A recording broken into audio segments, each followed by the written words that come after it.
বড়দেরও অনুষ্ঠান নাই, আহমদের অনুষ্ঠান নাই, দুই বড়দের একটা অনুষ্ঠান। আমি বলি তিনটা বড় একটা দুই তিনটা বড়, তিনটা বড় একটা অশিক্ষিত আর দুই তিনটা শিক্ষিত বড় বানাবার প্রতি এবার শিক্ষা কমিশন সরকারের হাতে তুলে যায়। এমন 70-90 জন ছেলে মেয়ে প্রাইমারি স্কুলে ঘুরে বেড়ানো হয়, এই সমস্ত পদার্থ শিক্ষা ব্যবস্থার কারণে। এবার তোমার তসলিমা নাসরিন কাকে বলে? তসলিমা নাসরিন অনেকগুলি সাহিত্য বই লিখেছে, আল্লাহর দুহাইটা বই পড়বেন, পড়লে ঈমান রক্ষা করতে পারবে না, পড়লে ঈমান রক্ষা করতে পারবে না। এই যে একটু আগে বললাম যে তসলিমা নাসরিন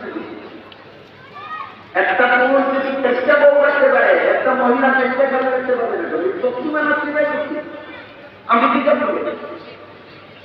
সর্বোচ্চ ইসলাম সর্বোচ্চ ইসলামী শিক্ষার ধারে কাছে না গেলে এই সমস্ত নাস্তিকদের শয়তানি ভিত্তিক জগৎ দিতে পারবে না, ঈমান রক্ষাও করতে পারবে।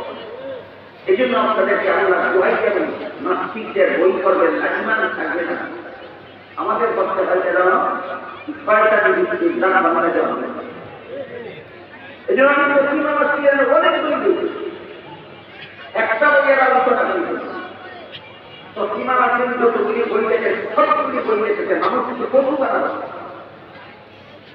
একটা বই পড়লে মানুষরা মানুষ থাকবে না, সেটা পড়তে যাওয়া আর যেমন তসলিমা নাসরিনের লেখা একটা বইয়ের নাম আছে অপরপক্ষ।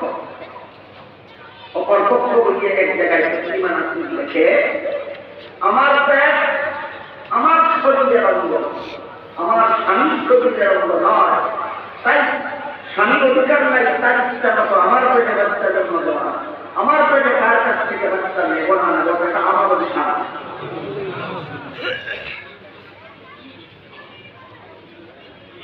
একটা পুরুষকে স্বামীরা নেই তার বাচ্চা পেটে দিবে না, বাচ্চা পেটে দিবে যার কাছ থেকে মনে যায় না।